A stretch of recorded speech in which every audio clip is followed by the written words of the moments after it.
Hello everyone, I hope you guys are all having a fabulous Monday. Today I'm coming at you with another Minks Monday Q&A, so without further ado, let's get going. Alright, so the very first question comes from Cute Pets LV. What do you think about LV trunks and hard-sided pieces? Do you consider buying one someday? And what about the LV Petit clutch?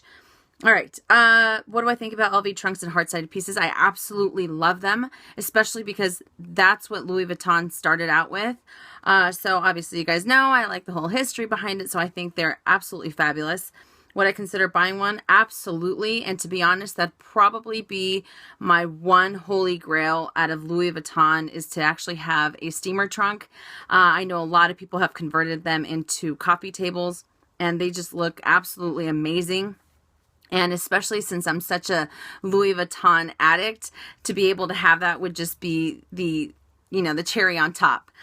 So yes, I would love to be able to own one. And what about the LV Petit clutch? For those of you that don't know, I have a picture of it. It is actually a few different pieces that were released earlier this year. I don't even know where I'm trying to go. But let me just show you guys. So here is the LV Petit clutch, and this clutch is probably about this big. It's fairly small, and I can appreciate the beauty of it. It definitely is a statement piece. However, I would personally not want to add that to my collection. Like I said, I think it's definitely a collector's piece if you do end up getting it, but not for me. Although I do think they're super cute. All right, let's get going. Cindy G. Does Neiman Marcus still have LV in their store in Fashion Valley? Yes, they do. I was actually down there a few days yesterday. I'm trying to keep track of time. All right. Jamie Lee, what the heck do you do for a living? Maybe I should do that to afford all these bags. I don't have any special career, or I don't work at a fancy job or anything like that. I actually work in retail, and I just work really hard for what I like, and what I like happens to be luxury bags. So average Joe right here. Okay. And Anna Maria, I currently have a Palermo GM for work. I stuff everything inside. However, I'm thinking of trading it in for either the Totally or the Turin. What do you think? Well, it's funny that you would say the Turin, because the Palermo line, from what I was told, is actually being discontinued this year, and it is being replaced with the Turin. So the fact that you are already kind of eyeballing that bag speaks volumes for how much how you like the Palermo and you like the style of it. Even though I really do like the Totally, and I know a few people that use it for work bags, but if it's something that you use that often that you need to be able to be hands-free if you want to, that's why it has the crossbody strap. I have another picture. Let me show you guys what I'm talking about, if I can find the picture. And I'm not going to be able to find them. Come on. There we go. There is the Turin, the GM, and my light is terrible. Okay, so as you guys can tell, it has a crossbody strap, it has dual rolled handles, and it's extremely spacious on the inside. So if you absolutely need a bag that's going to carry everything for work, something that you absolutely need, you can stuff it to the brim, I would go for the Turin GM, hands down. All right. Lindsay Braxton, what's the idea behind your ID name? Do you have any siblings? Okay, yes, I do have one sibling. I have a younger brother. He is 7 years younger than me. And I swear, I feel he's like 4 feet taller than me because I'm really short and he's fairly tall. And the idea behind your ID name, Minks for all. So I actually had someone ask me, why do I want to skin animals? Don't you know that mink fur is this, that, and the other? That is not the idea behind my name. My real name is actually Minerva. So there is a cartoon character and her name is Minerva Mink. So I pretty much took it from that because my name isn't, it's not a name that you hear too often. So the fact that there was this cartoon character with Minerva Mink, I absolutely fell in love with her. Even though I think she's blonde and I'm obviously a brunette. But anyways, the Minks for All, the for all part is pretty much, I'm here for you guys. I'm here to be able to answer any questions that you possibly could have about Louis Vuitton, about Chanel. It could be absolutely anything. I want to be able to encompass every part of what I know into this channel. And, you know, I want to be able to give you guys my opinions on reviews and things that I have seen that, you know, aren't really out there that would make or break you purchasing a bag, you know what I mean? Because as I said before, just because it's a nice brand and you think you're going to love it, it doesn't necessarily mean it's going to suit your lifestyle. So I'm here to be able to give you guys as much advice as I possibly can from my humble opinion. So Minks for all. So me for all. That's all it is. Okay, moving right along. Whew. All right. Ali Maria 524. Do you have a designer shoe collection? If yes, what's your favorite pair? No, I don't. To be honest, I have a little bit of everything. I have quite a bit of pair of shoes, but I honestly think I have more sneakers, such as Vans and Converse. I absolutely love those. When I want to dress up, or I just have different styles, so I like to be able to have a variety of different shoes. But as far as high-end designers, I don't. I have a little bit here and there, but nothing too fancy. All right. Marie Rossi. I'm planning on purchasing my very first Neverfull. So exciting! So I would be really interested in your input. I'm a new subby from Europe. Well, first and foremost, welcome to my channel. I hope you have a grand old time here at Minks for All. And how exciting that you're purchasing your Neverfull. I am a diehard fan of Neverfulls. I think that the Neverfull is such a fabulous bag because it is extremely versatile. You can use it as a work bag, as I've seen people use it as gin bags. You can use it as what else? A travel bag, an everyday bag. I mean, the possibilities are endless when it comes to the Neverfull. There are so many different ways that you can carry it, and trust me, you are going to love it so much, you're going to want to buy another one right after because they are that great a bag. So congratulations on purchasing your new Neverfull. All right. I say that a lot, don't I? Crayas 1234. What would be a great men's LV wallet you would recommend? I think I've told you guys before. It's called the multiple wallet. I don't like, well, too bad my husband doesn't want any Louis Vuitton anything, because then that would give me another reason to shop.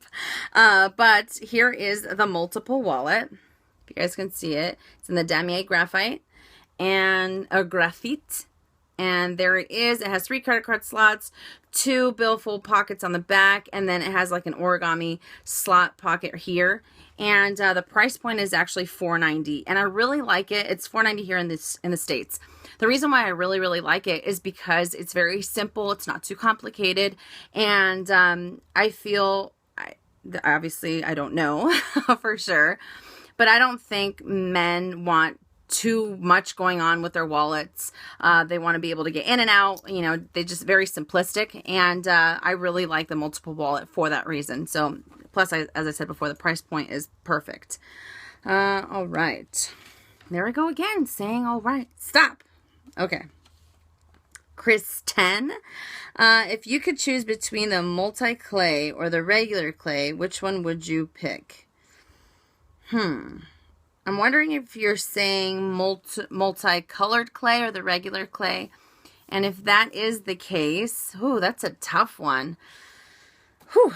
I'd want to say maybe the multicolor because it's being discontinued. So just to be able to get it and use it.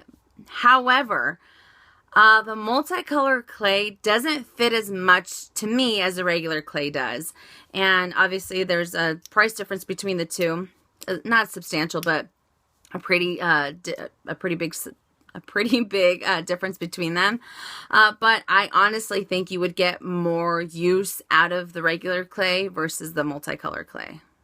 I believe so. Even though they look big and you think that you'd be able to fit more, they're not, because they're a little too narrow.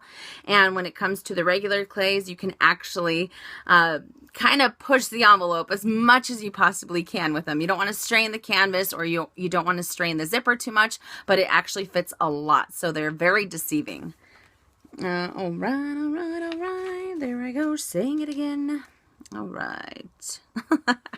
You know what? I can't stop saying it. Designer girl, why do you keep all your bags on a shelf? Very good question.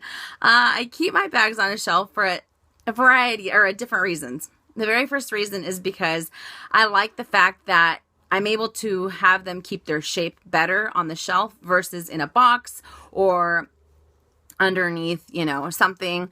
I used to, way back in the day, put my bags in boxes, and sometimes I felt that I was kind of smashing them in there and they would lose their shape. And when we bought this house, like I said, I have to fix, there's things that I want to fix in this particular room. Since we don't have children, I wanted to make this my closet. So it's kind of like the spare bedroom. And another reason, what I'm trying to say is, another reason why I like my bags on shelves is because when I first envisioned my closet, I wanted it to be kind of like a boutique. I have everything out on display. So if you were to sit in the middle of my room, you can see everything at a glance. My jeans aren't, you know, in a drawer. Everything's pretty much out that you can see. And my perfumes and everything. I mean, it looks like a little store. So I really like that. And the third reason why I have everything on my shelves is because it's just like my own little oasis. I like coming in here, and it's just complete me time. You know what I mean? And I like that it's like a little retreat for myself. But that's primarily the main reason is because I want them to keep their shape. But I do like to look at them. I'm not gonna lie. All right. Ms. Leah B12. Do you participate in Black Friday or Cyber Monday? Well, I used to when I was younger. And probably the last time actually my husband and I did it maybe 6 or 7 years ago. And I don't participate in Black Friday anymore. People have no concept, none of personal space. It's like it's non-existent. And the crowds just absolutely drive me up the wall. It's so crowded. People will, you know, throw an elbow or, you know, do whatever they can just to get the item that they're trying to go for. And I know that's why they started with Cyber Monday. And even with Cyber Monday, I've gotten a few things here and there, but not, I don't really look forward to it or anything like that. It's pretty much, it comes and it goes, and it is what it is. So yeah, nothing. Do I participate in it? No, not anymore. All right. Gwen Entrance. Can you talk about your love-hate relationship with Trevi? Absolutely. So let me show you a picture. How are you guys doing today? I had quite the eventful day. I'm like running around like a chicken with its head cut off. I'm like, I have to go home and make a video. All right. So here is the Trevi. Obviously, you guys can't tell, but there it is. And, oh my goodness, let's see if I can dim it down so you guys can see it. Maybe not. Yeah, right there. So there is the Trevi. I absolutely love it. It has a beautiful pleat here in the front and on the back. It has the treated the treated leather dual rolled handles. It has an adjustable strap right here, and it only comes in damier Ben. I absolutely love this bag. I think it's a beautiful bag. For the last 3 years, I kid you not, I have gone into the store and I said, okay, I'm going to buy it. It's mine. And then all of a sudden, I don't like it. For the reasons I'm going to give you guys right now. The main reason why I don't like the Trevi. or my hate relationship with the Trevi, is because the opening is so small. The Alma, obviously you can zip it all the way down to the sides, but the Trevi, the mouth of it's so small that it drives me crazy. Sometimes when I've tried it out, I've put my wallet in there and I have to put it at an angle to get it inside of the bag. And I don't know about you guys, but that's one of my pet peeves when I'm looking for a bag. If I have to put it on its side, that just to me means that hold on, I'm getting carried away. If I am at the store and I'm potentially thinking about buying a bag, I'm taking the time to put my items in there, right? Okay, so what happens when I'm in a hurry at the store and I want to get in and out of my bag? That opening is going to drive me crazy because I know I'm not going to be able to get in and out without a problem. I have to think about how I'm putting the wallet in. So that is the main reason why I don't like the bag. Another reason is that because it has the Alcantara red lining on the inside, it makes it a little bit heavier. Plus it has a lot of, not a lot, but it has a pretty good amount of leather, especially because of the adjustable strap that it comes with.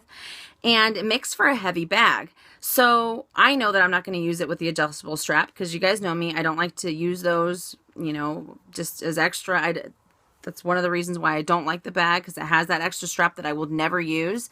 So I know I'm going to have to carry it by hand. So if I already know it's going to be heavy because it already is without anything inside, now imagine stuffing that thing full and then carrying it around. My arm will be completely dead. That is my personal opinion on the Trevi. Like I said, I know a lot of people have it. A lot of people think it's a great bag. I think it is probably one of the best looking bags that Louis Vuitton has. And oh, you don't even know how badly I want this bag, but I know that it won't suit my lifestyle. So I'll end up selling it, and I don't want that to happen. So hopefully I was able to answer your question about my love-hate relationship with Trevi. Zoe T, does it ever bother you when bags like the GST or the Neverfull don't have a top zip? Not at all. I actually prefer bags not to have a top zip, or if they have a zipper, I leave it open all the time. I'm actually carrying my Alma right now, and it's completely open. For the same reason that I told you guys before about the Trevi, I like to be able to get in and out of my bag very quickly if I need to. Not only that, I like to be able to open my bag and see everything at a glance so that I'm not digging around for anything. Everything's just, out in the open, not out in the open, but it's there for me to see everything. So I actually prefer them that way. Sin Carbach, I'm so sorry. Besides the LV Speedy, Neverfull, and Alma, what other bags that are classic and should have in their collection that LV will still be selling in the next 10 years? That is a great question. Hands down, it's not really well, it is a bag, obviously. Hands down, I would have to say that the Keep All, because Louis Vuitton started with luggage, I don't foresee Keep All's going anywhere within the next 10, 20 years that Louis Vuitton's around. So I would say Keep All, 50 or 55. I think that's a great collector's piece, and LV connoisseurs, most of the ones that I know, have one of those in their collection, or a 45. And another bag itself, I would honestly have to say the Artsy. It's been on my radar for the last couple of months, but I think that it incorporates so much of what Louis Vuitton's trying to put out there, whether it be the Python or the Empreinte or the monogram or the canvas. It's such a beautiful bag. It is the silhouette of it is just amazing, and I think that a piece like that definitely has Louis Vuitton written all over it, and I think that bag will be around for quite a while, and hopefully it's not $4,000 for the canvas 10 years from now. Let's see. Robert and Desiree Keene, do you think you'll be buying one of the Christmas animation mini pochettes? I wish I had a picture of it, but I don't. There is actually a line, I believe it's called the Christmas Collection, that was released November 5th, 1st, something like that. And it's pretty much if you will, stencils of trunks on a mini pochette, an insolent wallet, a agenda PM, if I'm not mistaken, and a zippy wallet. And I think they're extremely cute. I have a limited edition trunks and lock one that I got last year, and to be honest, I don't use it as much as I thought I would, and I think for that reason I would not be purchasing another one. I can appreciate them. I think they're great little pieces, but I'm trying to get away from collecting so much and just having it sit there. I want to be able to actually rotate through my items as much as possible. So I know that that's just one of those things that I'll use it for a little bit and then I'll completely forget about it. So unfortunately, no, I will not be purchasing one. All right. There I go again, saying it. And Tess Kala Lang. Are you considering adding a Chanel boy bag to your collection? What are your thoughts?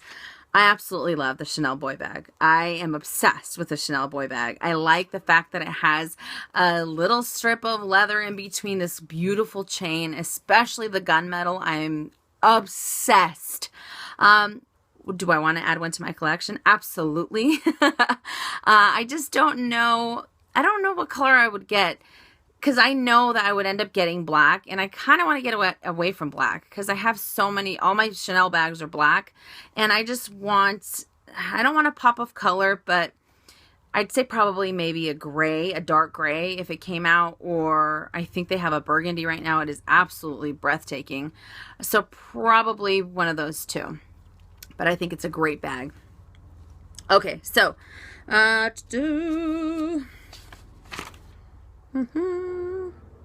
all right, Janet 3C. Oh my goodness, do you guys hear that? I think it's a helicopter wanting to go over my house. Awesome. Janet 3C, what wallet do you think is better, the Emily or the Louise? And I took a picture of both just to show you guys. Let me pull it up. So here is the Emily wallet, as you guys can see. And there is the inside of the Emily. And here is the Louise. It looks very similar, but here's the inside of the Louise. So hands down for me, I would have to pick the Louise over the Emily. I don't like a wallet that when you take off the little tab, I don't like that you can see all your credit cards right there on display right away.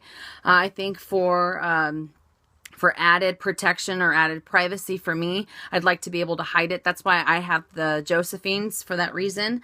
And let me just show you guys what I'm talking about. The Emily, as you can see right here, there's the snap button closure, and here are the four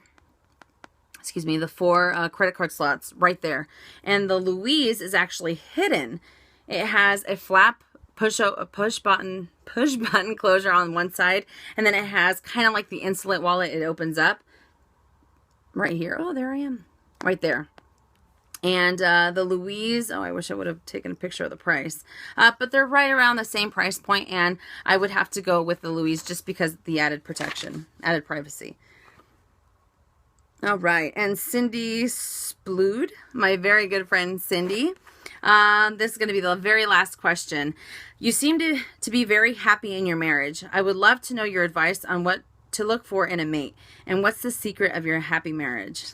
Okay, so this is a great question.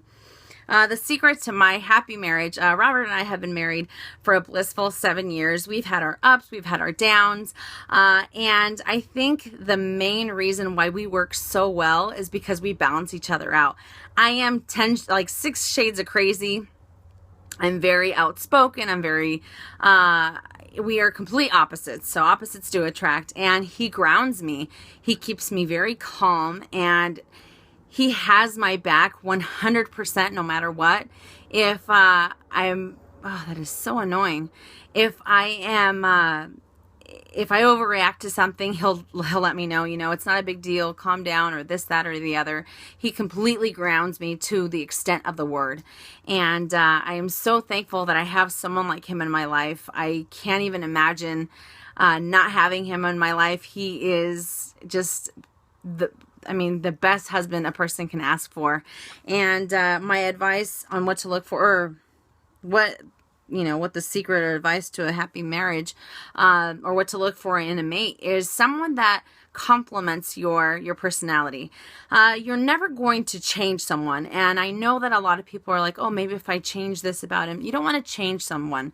You want to maybe enrich their life in a certain aspect. And you want to be able to be extremely compatible, because you don't want to have someone, like I said, Robert's opposite to me. Robert's my husband. In the past, I dated people that had my same personality, and we didn't click. We just ended up butting heads. And I think compatibility is something you definitely need. And what else? Communication is key. And I would have to say, besides communication, well, let me just hit a note on communication. You have to be able to speak your mind with your partner. If you don't have that trust with each other, you know what I mean? Sometimes you have to tell them, hey, I don't like this, or I don't like that. It doesn't mean that you're trying to be a jerk or anything like that, but they're not going to read your mind unless you tell them what it is that you're thinking. They're not going to know, you know what I mean? And also patience. Patience is a big thing, because especially in my generation, people are so quick to throw in the towel. Don't get me wrong. Sometimes it doesn't work out because it just doesn't work out. But I know that a lot of people in my generation are just like, oh, quick divorce. And I don't believe in that. I believe in marriage, definitely, 100%. And being able to grow old with that person. And patience is a big deal in a marriage, especially when people think, oh, well, they're my husband, so it's not that big of a deal. It is a big deal, because you are what's the word? You are living with someone. You are pretty much, even though you're compatible and even though you've been dating for years or months or whatever it is, you're learning something new about that person every day, and you guys are trying to build a life together. It's not always going to be easy. Sometimes you guys will drive each other absolutely up the wall, and other times they're just going to be there to have your back or to be a shoulder to cry on, and that's okay. You know, it doesn't have to be perfect right off the bat just because you guys just got married. That's not the way it works for me. That's not how I see it. I see it as very, it just takes time. You have to be able to nurture and to feed a relationship and let it blossom into this beautiful marriage that, someday, 30, 40 years from then, you'll be able to tell your grandkids or their kids and say, oh, I've been married to Becky for, 50 years or something like that. And I think that is absolutely amazing. And that's exactly what I would hope for. But as I said before, it doesn't always work out, and that's okay. But as long as you give it your all, you're not just, it is what it is. Let's just get divorced. I don't think it should be that simple. So hopefully that was able to answer your question. But that is all I have for you guys. I'm so sorry. I'm at 27 minutes. I don't want to make it super long. Yes, and I will be filming today an unboxing of those items that I got back there, so you guys can see it tomorrow. Okay, so that's all I have for you guys, and I'll see you later this week. And as always, make it a fabulous day or not. The choice is yours. Have a great day, you guys.